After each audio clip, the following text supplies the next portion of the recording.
Benediktai su trūmais Vilniuje, aš turiu tai paragauti. Sveiki, su jumis prastos reputacijos, bet puikaus skonio laida Maistas ant pachmo. Šiandieną esame Vilniuje Taste Map kavinėje, kur pagaliau radau kažką su trūmais. Tai būtų Benediktai su ruginė duonele. Kvapas, žinokit, toks, kad riečia tiesiog nosį. Pasiėmiau dvigubus trūmus.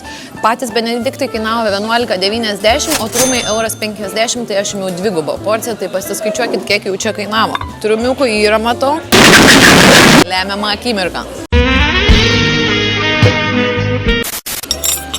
Kodėl man pastoviai niekas netelpa į burną? Pasakysiu atvirai, man viską gadina duona.